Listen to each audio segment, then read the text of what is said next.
Welcome, everybody. Hey, y'all. How you doing? How you feeling? How you living? Lex always get these impressions of me. Because I don't know what else to do. I don't ask that many questions when I first meet people. It be like that sometimes. Right. I wanted to say welcome back, but you've been listening to our episodes. We just been ahead a little bit. So it's us that hasn't recorded for a few weeks. God, I was in North Carolina for like a year. Yeah, she tried to leave me, but I made her come back. I barely made it back in time to get our last few episodes in of the year. But today, I'm going to let Carlie introduce her, but we have a special guest. If you're watching the video, you already see, but you haven't heard it yet because she's quiet as of now. Yeah. No, but today we're super excited. We try to get guests that are always doing amazing things, of course, but in different areas. So we've had entrepreneurs, fashion, and now spirituality and health. And I'm super excited. Today our guest is Leslie Lewis. And I met her. Yeah. We need to get the sound effects. It's like, hi, ladies. Right, let them hear your voice so they can be prepared. All right. Hi, ladies. I met her at the Tech Cipher that I went to. It was like a hip hop and tech cipher. Super amazing. Met some amazing people. And she does a lot of things. I'll talk a little bit about that here, but then let her go into depth. She has a passion for education and whole soul health and wellness. Get it together, Carlie. Struggling today. An internationally licensed spiritual healer, educator, and natural wellness mentor. And lastly, but definitely not least, an advocate for toxin-free lifestyles. Yes. Leslie, can I ask you a question, please? Absolutely. Go for it. That's what I'm here for. So why were you at the Tech Cipher? What brings you to that crowd? That was actually kind of a fun story, too. I live in Salt Lake City, Utah. That's where my practice is. That's where I'm based out of, but I travel around the world. I lived in Los Angeles about 10 years ago. Okay. And just love the creative space that's here.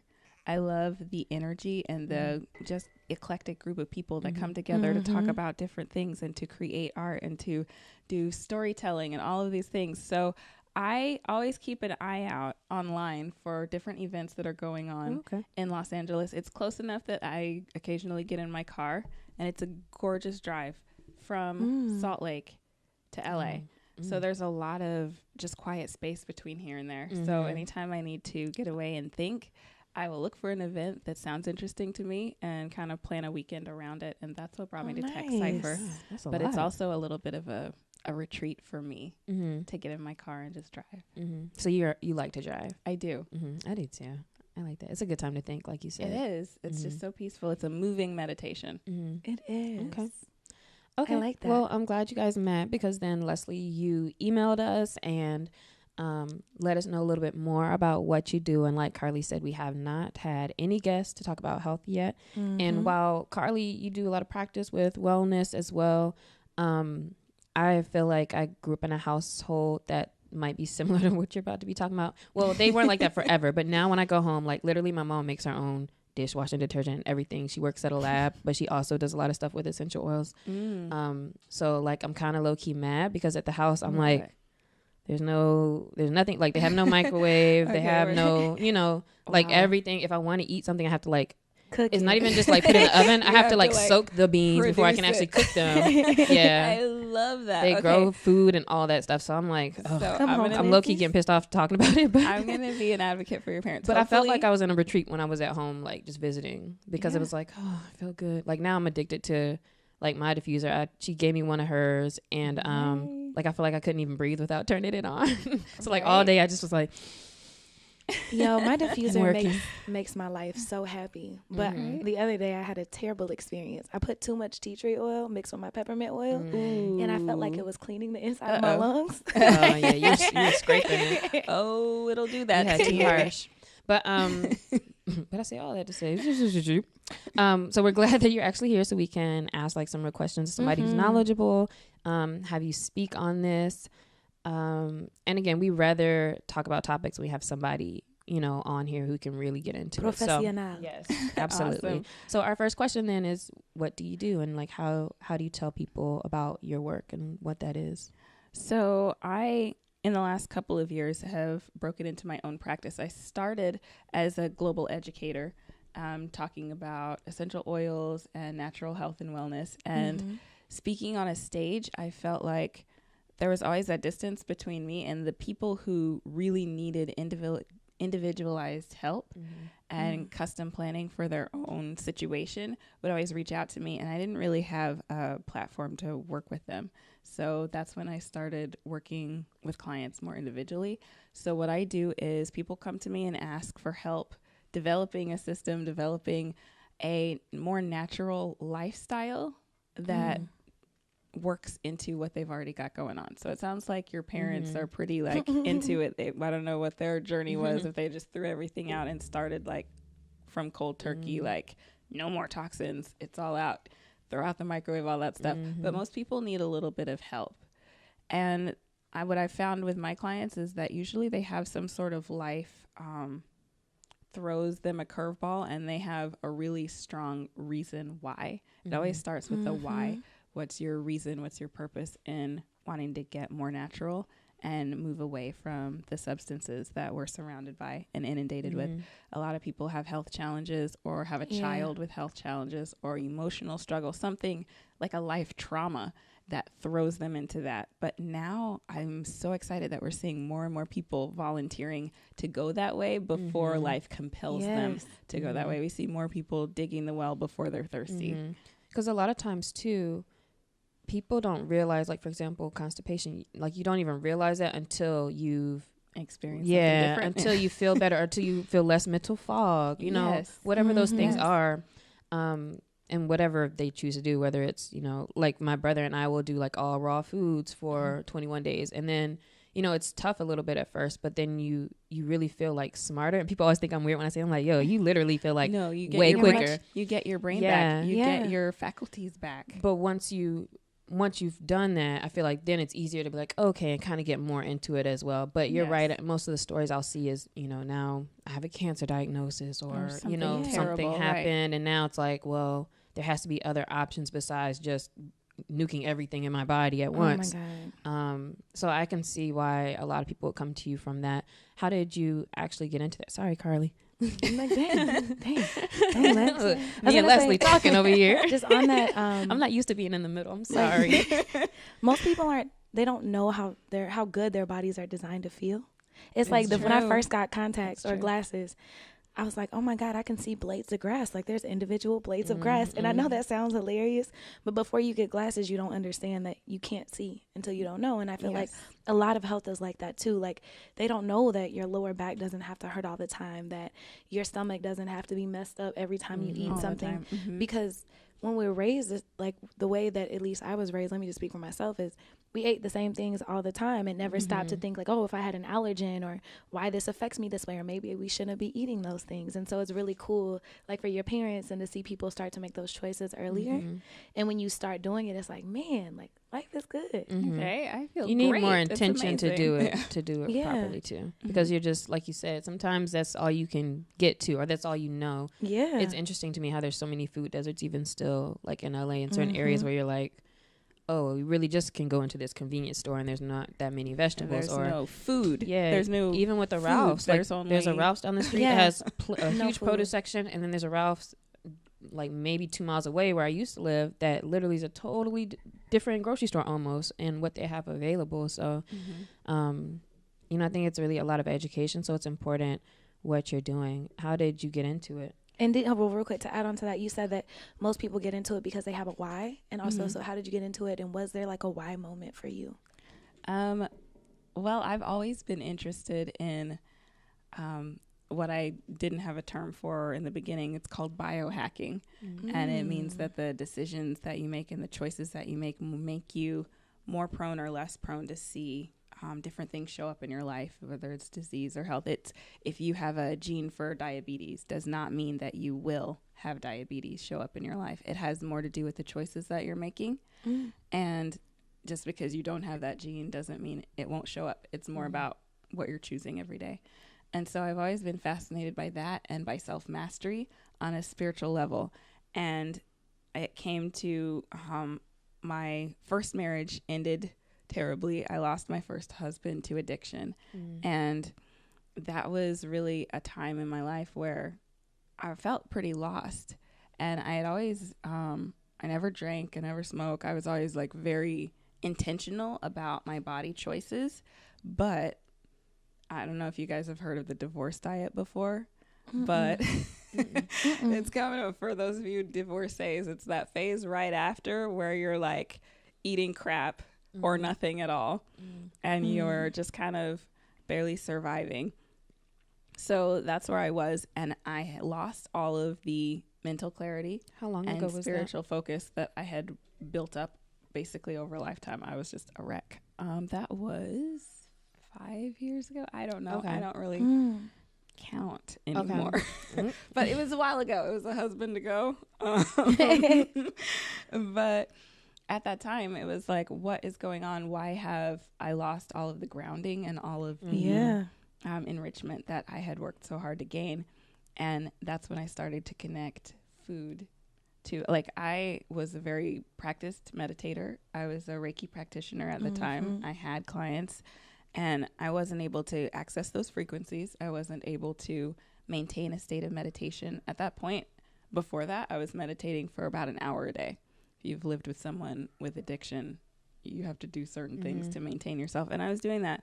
And then after that whole situation, I lost the ability to. And it wasn't until I started connecting what I was consuming with what I was able and not able to do. It also involved a change of environment. I had moved. We were living in Hawaii, which is one of the cleanest, most beautiful places. And unintentionally, we were living a fairly toxin-free lifestyle. I moved in with a relative who is my hero, my big brother, but they don't have a toxin-free environment, and there are a lot of chemicals in the home. And so, again, that kind of like, it took some investigating, but I realized after I was able to clear those things out and I got the ability back, then there was some relationship going on there. And that led me to research. And what I found was just mind blowing. So then I started playing around with it. Then I started being intentional about the cleaning products I was using and those kinds of things. The detergents I was using on my clothes, all kinds of things. And there's so much research out there. There's so much that's already been discovered as far as mental health, cognitive fitness, emotional, spiritual freedom, and these chemicals and substances that we're surrounded by. What is your education as far as, like, did you do studies in this, or was it mostly just your own kind of interest? This is one of my favorite things to talk about, because clients, you know, when you're taking clients, you are the professional. You've got to know your stuff. But I have, other than a spiritual license certification, I have no like formal education in health and wellness, in these kinds of things. I just have been researching, and there's so much information out there. I went to the School of Hard Knocks, as they say. I got my PhD. That's real. But everything you need is available to you. It doesn't require getting a doctorate or going back to school. It just requires intentional research and looking for what you need, because it's all out there. It's all available. But it is important to be looking at the right resources, right? Because especially now, you know, I feel like with social media, like Facebook, and people can hear something and they just run with stuff. There are a lot of things when it comes to this area of health where it makes, you know, some things make common sense, right? Yes. Where you can say, well, yes, less toxins in my environment, etc. And I think there's other aspects to it, though, that it is important to understand the human body, or how human bodies are different. Yes. So that's why I asked that, to say, sure. You know, there's a lot of people who can go on a million blogs, and you'll be in a rabbit hole of people who have pigeonholed themselves into saying something, and it's like, that's not really the full thing. On the other hand, I also know that people who have their doctorates, who are medical doctors, half the time are not even studying that much in actual wellness, and it's mostly in that too. So I get the side. Pay attention to who's funding the research that you're. Yeah, I was about to ask how to at. differentiate. So who's funding? It's huge, because I mean, this is a consumer market. This is the United States. It's a business, and so you always have to look at where the dollars are coming from, and make sure that you're judicious in the research that you're doing. I do a lot of research with the EWG, the Environmental Working Group. They are great. And there are so many nonprofit organizations out there that are doing really good research. You talked about medical doctors. I definitely don't want, because there is a niche out there that says medical doctors are the devil. You know, they're just trying to enslave people's minds or whatever. I do not belong to that school of thought. Okay. I'm trying to see like how extreme we are here, because I'm not super. I'm kind of moderate between both, but I'm also not gonna let somebody say like, don't ever go to the doctor, don't get certain things done. You know what I mean? There at certain levels, you time need and a place for just about everything. And so my message is for consumers to be empowered with information. Okay.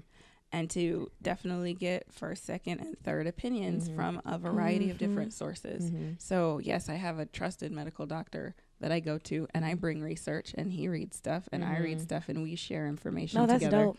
And it was the one who told me, you know, we weren't reading these things in school, and we don't have these papers shared, but they do exist. They are credible.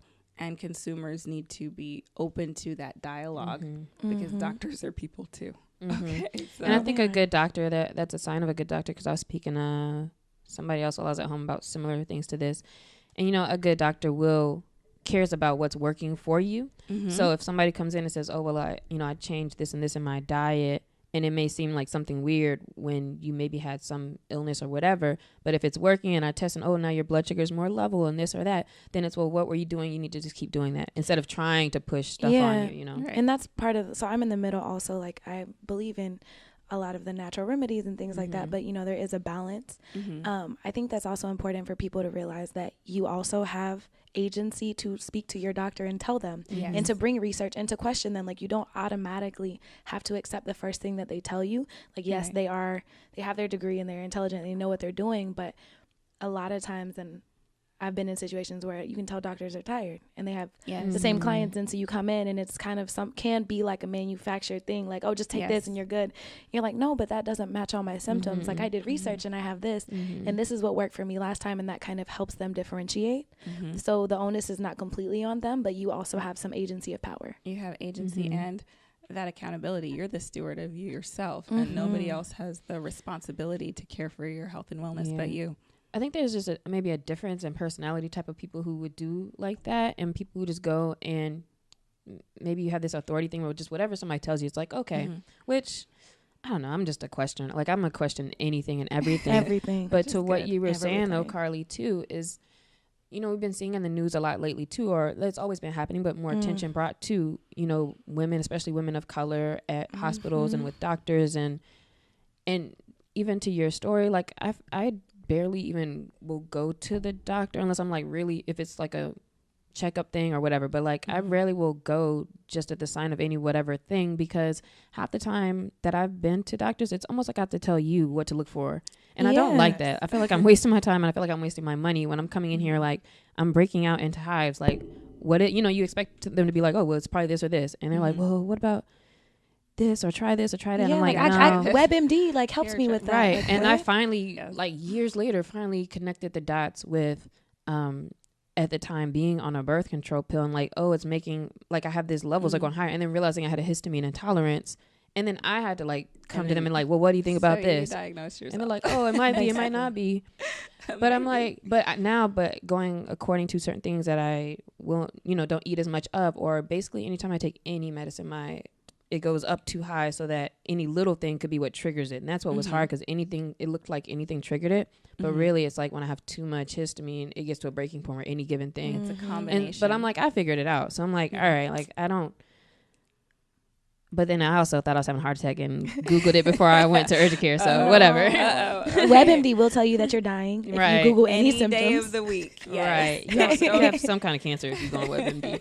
But I don't know. I just say all that to say I want to establish what you, and I don't know if saying believe in is the right thing to say here, but where you stand on health, if that's not too broad. I just to level it for the people listening, so they're like, oh, is she about to talk about some hocus pocus stuff, or okay, so like my brother, it's all snake oil and all this stuff.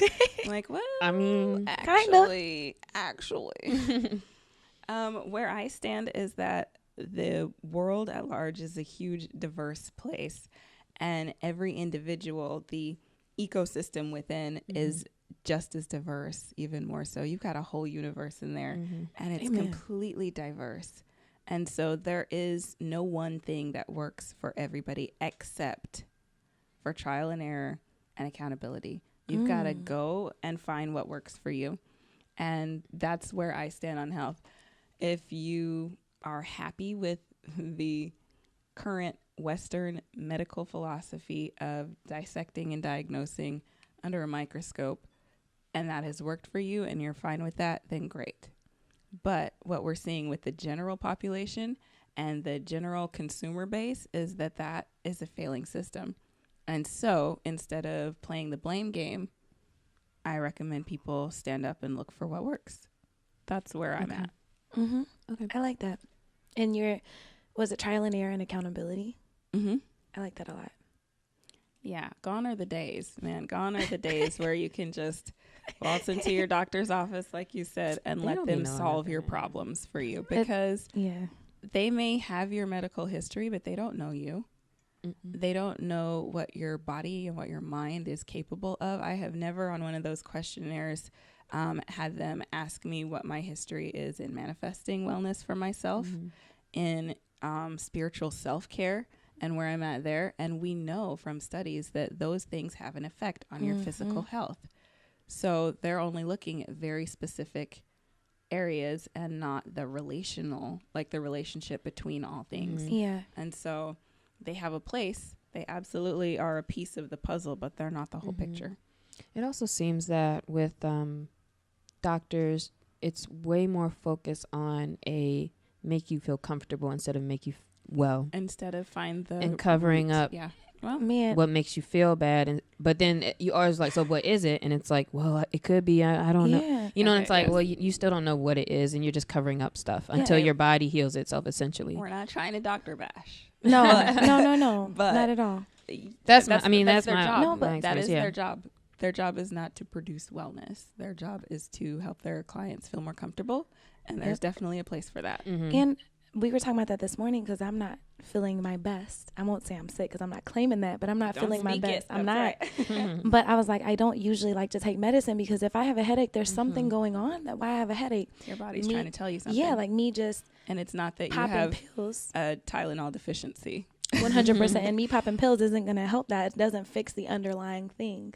And I want to like make sure I always stay in tune with that. Now, you just brought up something really great. A lot of people have never even heard these things before, you know, which is That's interesting. True. But I think now maybe it's starting to get more. It is. And we can talk about why I think that is as well. But you mentioned if you have a headache, that's an excellent example of, you know, my body is trying to tell me something. We were talking a lot about medical sciences and kind of our feelings on that, but going to natural health and wellness and feelings on that. If you're using tinctures, if you're using herbal remedies, if you're using essential oils, whatever it is, you also have to be just as intentional that what works for me and what's going on in my system may not be it for you, which is why in essential oils, we're very careful not to diagnose or treat, because if I had a headache and I use peppermint and it cures, and then you've got a headache and I'm like, oh, use this. It's like, well, maybe my headache had to do with sinus or something like that, and yours is a magnesium deficiency, or yours is dehydration. There's not an herb that's going to cure your dehydration. You need to drink more water. Like you can't. Yeah, you got to keep it real. Not one size fits all in anything. Anything. Yes, you got to be. And there is a time and place also in that, you know, Carlie and I have talked before about advice and letting people come to you before you're just trying to tell people what to do. And I've seen, when it comes to health, I've seen like on Twitter where somebody will be talking about, oh, you know, they're going to their next chemo treatment or whatever. And it never fails. Like people, well, you need, if you drink water and you do this, and it's like, girl, at that point, fails. Like and it's not that we don't think like, yes, if you change your diet, that's helpful, blah, blah, blah. But you don't need to tell people in the middle of their chemo treatments, like, it'll change if you stop eating meat today. Like, that's not how that works. And it's not even your place to really talk about that like that, I don't think. Right. Stressful. I think it's delivery, just like how people get fed up with vegans, and I don't know if you're vegan. Just like people get fed up with that, or like CrossFit people. It's like, okay, whatever the camp you belong to, it's not the camp that they got a problem with. We don't need you to be like, here, take this oil, do this, Like, do hey, this. look at my shiny it's sticker. not vegans that are the problem. It's angry vegans who are trying to assert themselves on, or what, like we said, vegans, but pick a thing. Anything. Anytime you're trying to assert your story on someone else and your journey on someone else, it's going to be a problem, and it's not going to be wellness for anyone, not for you or for them. Yeah. But if people see you, Leslie, and they're like, wow, your skin looks great, like, girl, what are you doing? Then that's you living in your wellness. And now I can say, you know what, I do XYZ, like, if you want to try whatever. And like, now you have real conversations without it being like, I'm pushing some stuff on you. Yeah, one of my mentors always says, like, you really can't help people. You can live by example. And that attract people. Exactly, and attract people, and that helps them, but you never physically like help them. Just let me help you. Yeah, let me do that for you. No, it doesn't work like that. Oh, okay. Well, so we've talked about kind of what you do, but even with your clients, and we can talk about maybe the one-on-one clients. What is it that you are doing? Are you coming to their home? Are you just talking to them? For the most part, we talk on the phone. If we're talking about the toxin-free journey process, then we talk on the phone. I have done a couple of home visits, like to show, but pretty much everything that you need if you're starting out on a toxin-free journey is online. It's more about pointing them the right direction, asking them questions, and then having those ongoing conversations. How do you meet your clients typically? Usually I'm given a presentation and they message me after, or they come up to me directly after, or I also am part of a Facebook group and I occasionally post things, and so people will message me from that too. I have a website, so that kind of thing. Nice. So then let's back up, because you just mentioned toxins, but can you give us a definition or explain what toxins are and how they affect the body, like that type of thing now, more on the education side? Yeah, absolutely. So where to begin? Oh my gosh, like this is where to begin. Okay. She got to pull a She has a checklist out on PowerPoint, my y'all. living room. I sure am. Like, get this out of here. This is so when I'm talking about chemical-free homes, which is usually where we start, I'm talking about reducing the impact of a lot of the substances that are in our homes. So studies have shown women put on 300 chemicals a day. Many of them before breakfast, and it's in our personal care products, it's in our shampoos, makeup, laundry detergents, all these different things. What we've seen is there was something called the Toxic Substance Control Act that was passed in 1979, and it was a law that no longer required manufacturers of chemical products to prove that their products were safe for public. It became the burden of the government to prove that the substances were unsafe. Now that was when we saw a huge boom in very convenient household products out there. I mean, tons of stuff came out. And you guys know the green cleaning movement. You live in California, you're lucky enough to be familiar. But if you remember about 10 years ago or so, when you were a kid, there was no green cleaning movement. Like, it just didn't exist. You went to the grocery store and there was one multi-purpose cleaner by the company. Now there are 2 to 3. There's this one, there's an unscented one, and then there's the green cleaning one, all by the same company.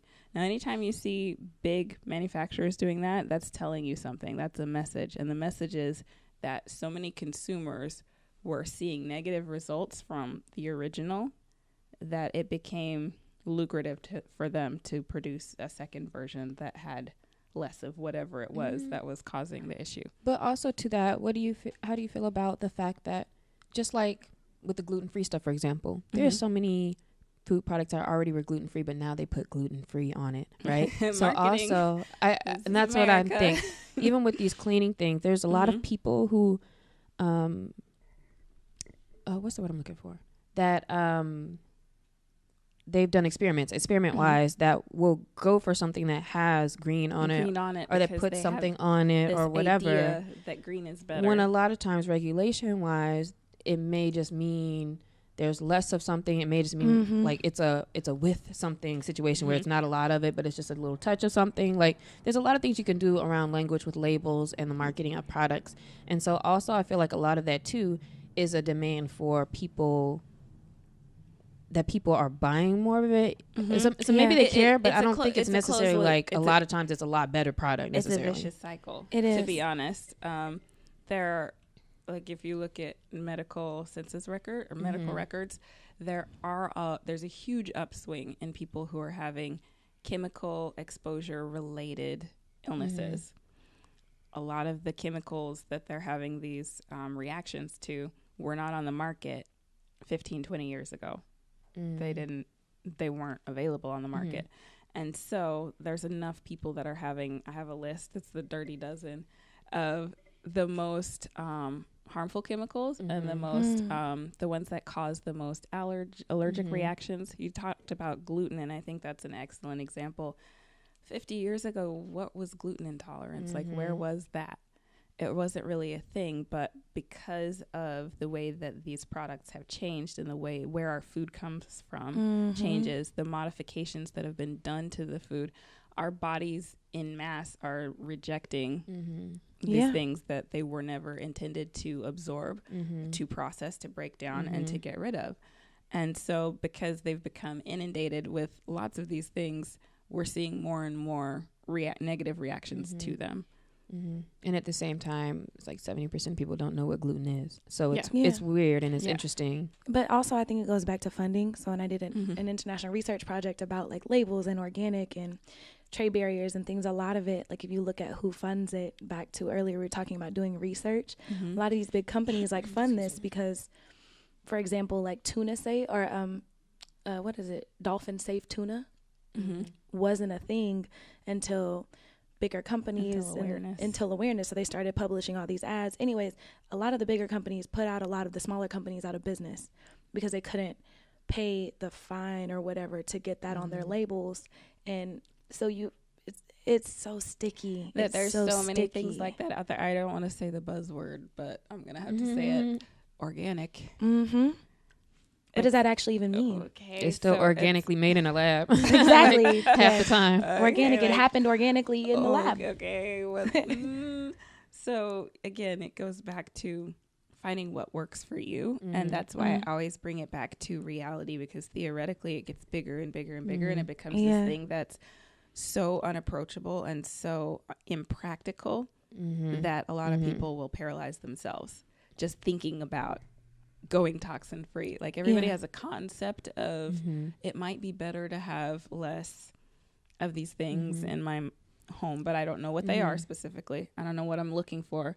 I don't have any alternatives. And the more I stay up at night Facebooking or like Googling things, the more the bigger and more insurmountable the problem becomes until I'm just paralyzed and like, okay, well, everybody's got to die of something sometime. Never mind. Like I'll keep eating the packaged foods and I'll keep using the chemicals. The biggest thing is like, oh my God, it's so expensive. And I'm only thinking about that because I'm from Oklahoma, which is not California, in the sense that they don't care necessarily. They're about 10 years behind when it comes to thinking about green products and toxin free. And when I tell people that I do yoga, they're like, do you worship the devil?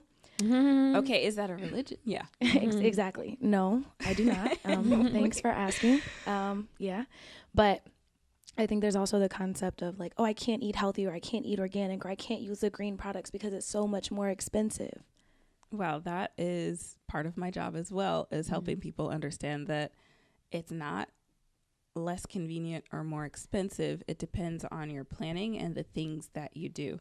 When we're talking about DIY cleaning, how expensive is distilled vinegar? How expensive is baking soda? How expensive, like shout out to Lex's parents. I swear, like literally, let me tell y'all, I in the bathroom, I was like, Mom, I think I see some ants like right here, coming out of something like in the shower, by the shower. She's like, girl, I made some bug spray in the back. She's like, they don't like peppermint. I was like, oh my gosh, are you serious? And I sprayed them. And my dad was like, what's all the peppermint smells? I was like, man, Mom gave me this bug spray that she made. And I went back in. Them things was all like paralyzed and like okay, crumpled up, and I was like, oh, okay, the best Mom. smelling bugs, right? Like our laundry detergent, the stuff she washes the dishes with, they go all zinned out. they got blasted. Shout out to Lex's mom. But I was like, bug spray, Mom, really? Like, before there were all these manufacturers cranking out all these things unregulated. That's what they had. Untested. There's volumes of ancient wisdom out there. People weren't like, they had solutions to their problems and they all existed in nature. And so, yeah, props to your parents for like, they're funny. kind of circumventing the system and being like, yeah, peppermint will do it. Yeah, they're funny. So, is it possible to live toxin free? No. Okay. In answer to your question, like, are you doing 100%?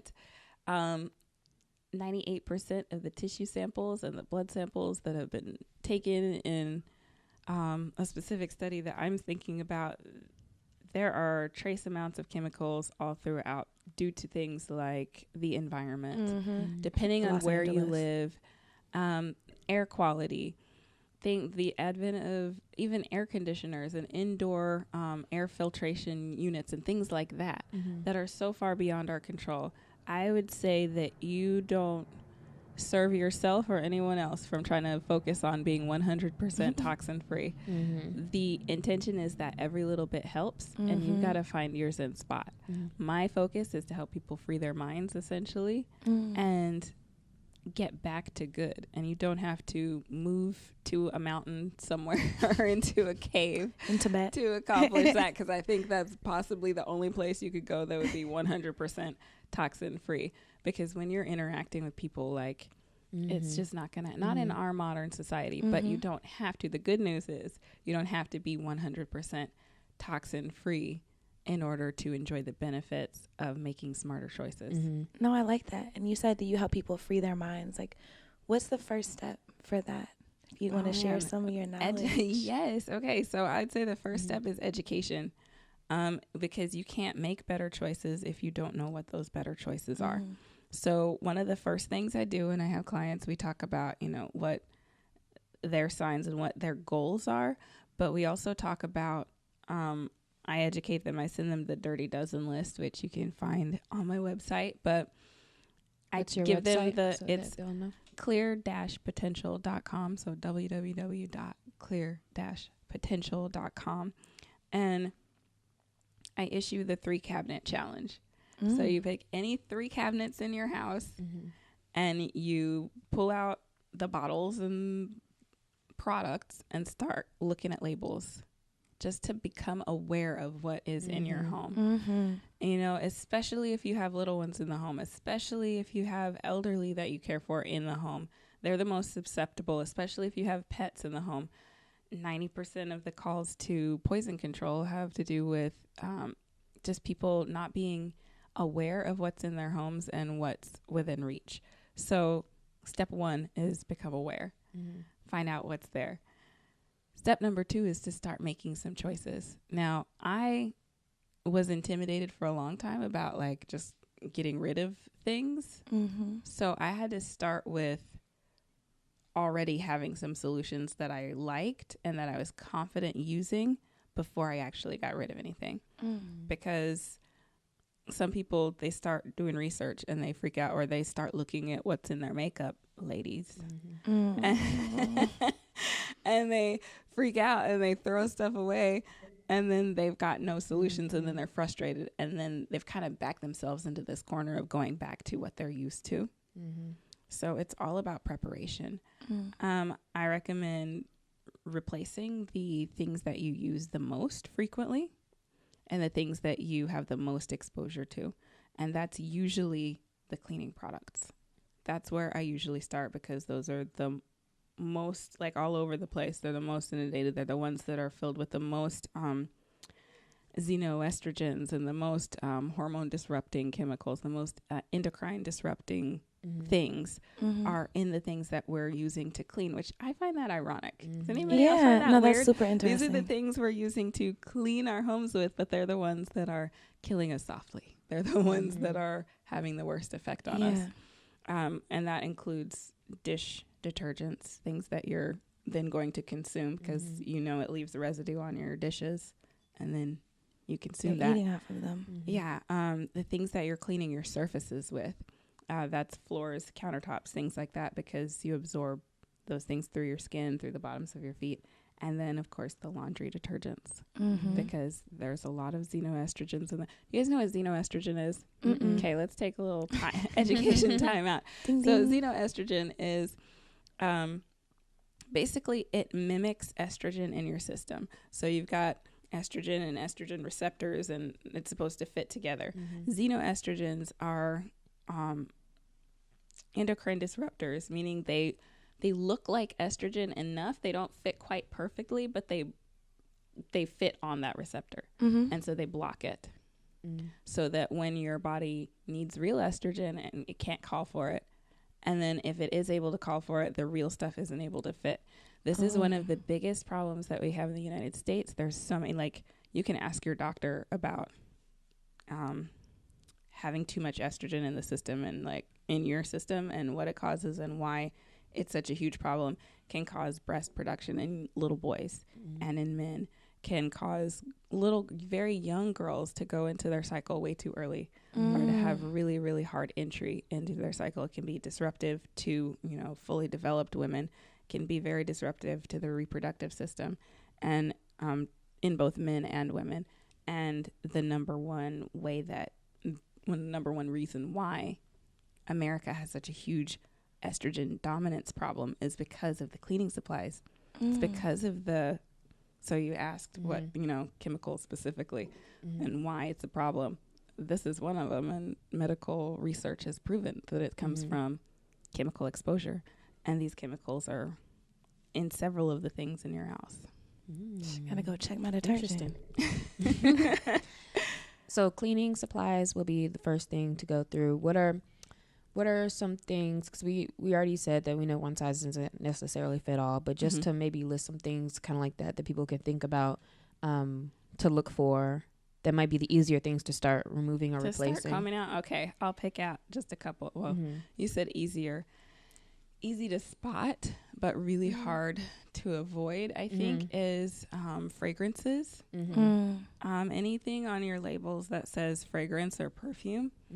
And the reason why that's something, and you see a lot of products that are now fragrance free, like it's on the labels, and it's, again, marketing. Why did they go that way? Because a small group of consumers becomes educated about why that's a problem, and then they start looking for things without it, and then capitalism, they want to they create a market. But the reason why that market was created essentially is that companies are able to keep perfumes or fragrances in their products a trade secret, so they're not required to tell what's in those things.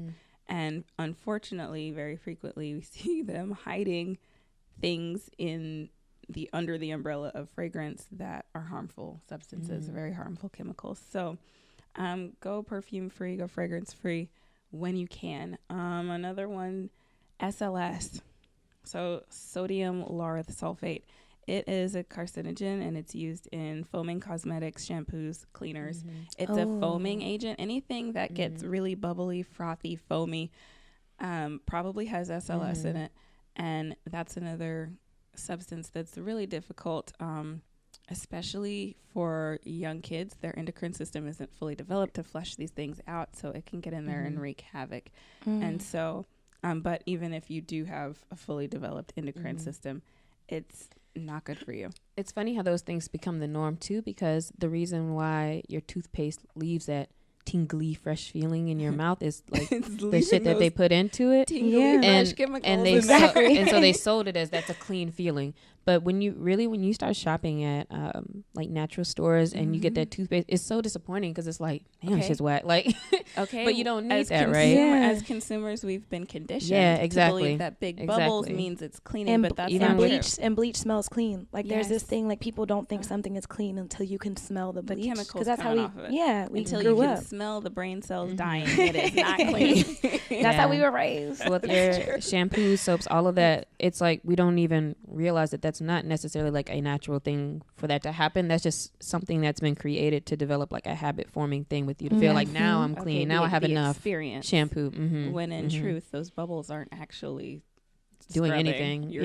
You're scrubbing. Yeah, okay, the bubbles are scrub. Don't buy them. Lazy bubbles. I'm telling you. But I mean, there's a history behind that and why that is. Before they had these synthetic things that they could add, the bubbles came from friction in the naturally made soaps, and that meant that, you know, when grandma was doing the laundry on that washboard or whatever, and she had a tub full of bubbles, I mean, she was working hard. So now it's all marketing. Started associating bubbles with cleaning, and then they're like, oh, we've got chemicals that, you know, one pump and you've got this huge thing of bubbles, it's really cleaning. That's just storytelling. So the last one I would say to really be on the lookout for, if we're going to pick one from the dirty dozen, is triclosan. So triclosan is one that, so I told you about the Toxic Substance Control Act and how it's the government's burden. They were able to identify triclosan as a very harmful and disruptive chemical. They gave companies 1 year to remove products that had triclosan in them, antibacterial hand soaps. So if you guys have heard the buzz about, antibacterial hand soap, not the greatest thing ever, or, you know, you've heard any of the drama about that, triclosan was at the root of that. And so it was identified as harmful, but as with legislation for anything, it's a really complicated process. It's really difficult. So they were able to pass the law that it needed to be removed, but only from consumer-based or like consumer products, which means that triclosan is still very heavily used in things like the food service industry, still in their antibacterials, in hospitals, in child care services. You know, they're cleaning with these things. They're just not selling it to the public. In addition to that, it was only able to be taken off the market in antibacterial soaps. Triclosan is still very much out there in lipstick, in toothpaste. These are things that studies have shown that 90% of your lipstick tube, you consume it because it's on your mouth. The nature, the nature of the product is that it's going in. But with the laws and the way that they're set up, it's not a food product. So the same laws, like they can say, oh, it's illegal to put this in food, but it's fine to put it in lipstick or toothpaste or mouthwash, these things that are going into your mouth and obviously getting things absorbed. Things that say don't swallow them. Yeah. Okay, which should also be a that clue. says like exactly skull and crossbones on it. Like, Don't put it in your mouth. Die. Okay, don't swallow this. Just put it in your mouth and swish. Because you know that doesn't get absorbed or anything. Yeah, right.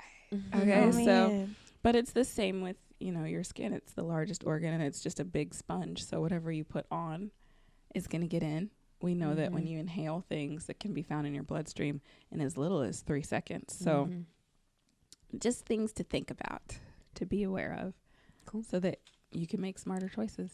No, thank you. And definitely go to her website, clear-potential.com to check that out.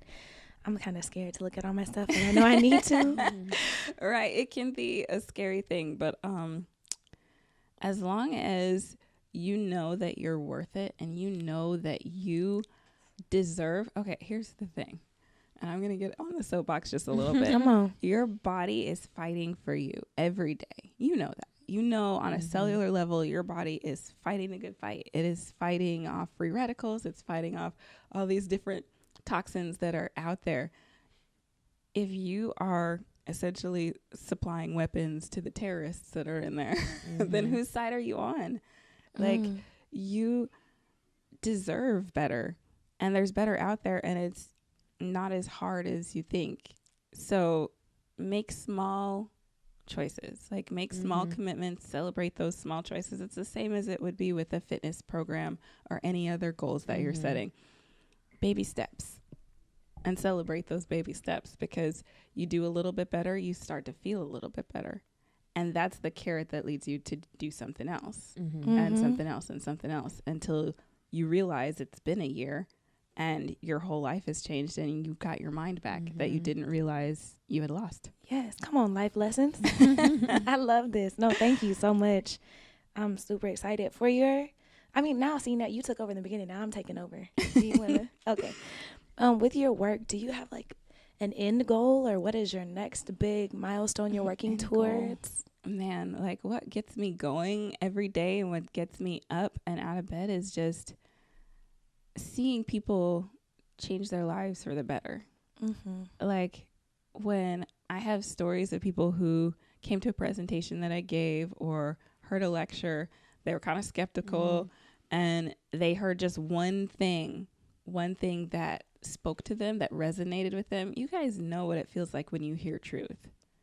That's real. And so if anything that I am doing or saying resonates with somebody in a way that makes them try something new and get those better results, that's what motivates me. That's what makes me want to do another talk. That's what makes me want to do some more research. That's what makes me want to open up and take more clients.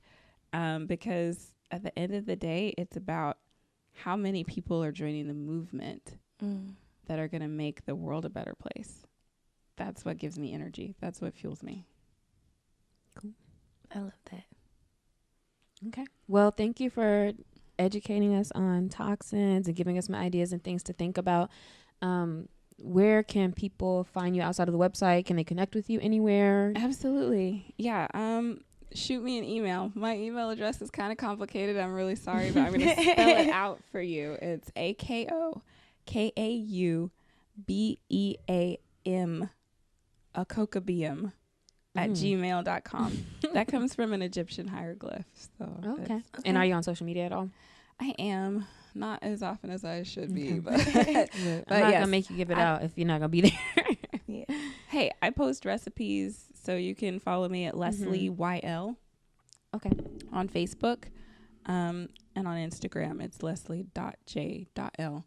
Okay. And I do post little DIYs and little simple things. I do post brands that I'm interested, that I like, and reviews and things like that. So yeah, cool. And then if people were to reach out to you, what kind of things can they reach out to you for?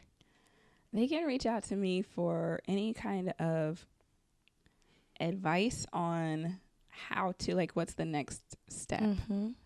I also, I'm involved with energy work, so I do take clients for reconnective healing. There's a lot more information on what that is and the benefits of that on my website, but I'm always just willing to reach out and support people in their journey. And if I don't have answers for you, we were talking about like give you the answers. I have, a lot of experience with, have you looked into this? Have you read this book? Have you done that? So I'm not going to try to take over anybody's journey, but I'm always willing to be a part of it. Awesome. And then do you need anything on your journey right now? Like, are you looking for anything or?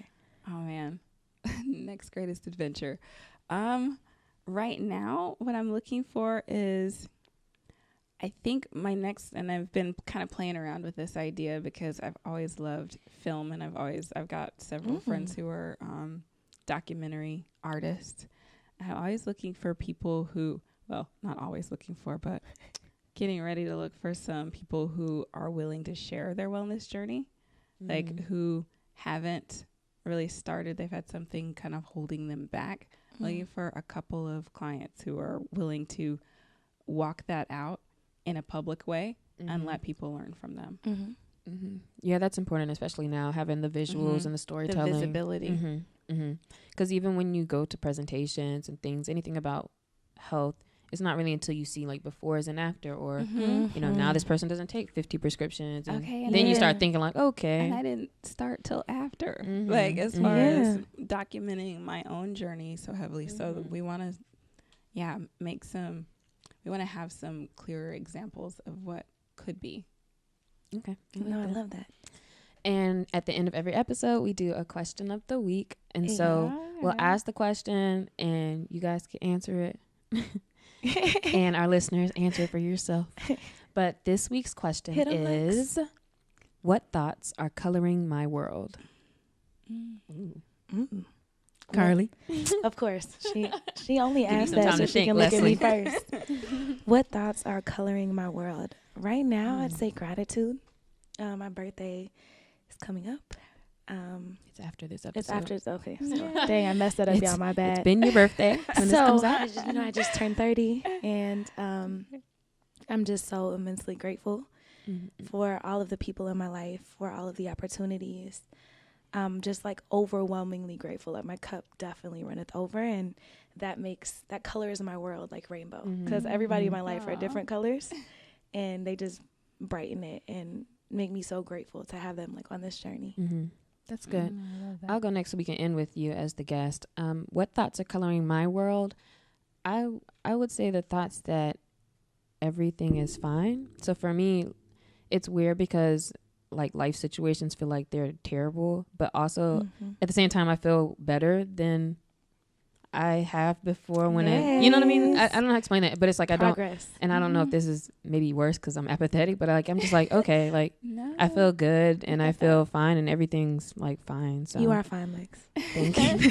So like it's like my brain has just been in such a chill mode lately, and so nothing really bothers me that bad, and even good things aren't like take me out of the moon because it's so awesome. Like I'm just kind of in a good chill. That's the Tao. I love just in a good chill place. The Tao, the you way. got that inner well feeding you. Just It's been not chilling. you're affected by every external thing. Okay. What thoughts are coloring my world? I think thoughts of joy right now because, as you know, I just got off an airplane coming from Manila, and there were just so many joyful faces, and I keep seeing those smiles in my mind. And at the airport's always an interesting place, right? Like the place of transition, everybody's emotion, and there's so many joyful things starting. People running to their loved ones and hugging them. And just those moments. I have so many of those little snapshots stuck in my head right now. And so I'd say those are the thoughts coloring my world right now. Keep those there. I Because love every that. time you travel and come back home, it doesn't take long to start seeing some ugliness. Okay. So you got to keep it at the top of your mind. Right. So listeners, what thoughts are coloring your world? What thoughts are coloring your world? Thank you so much for all the love and for listening. Please screenshot. Thank you, Leslie, for Yes, being shout our out to guest, our first Leslie. wellness guest. Yes. Pleasure. Dropping some knowledge on us. And we will see you next week. Bye, y'all. Bye.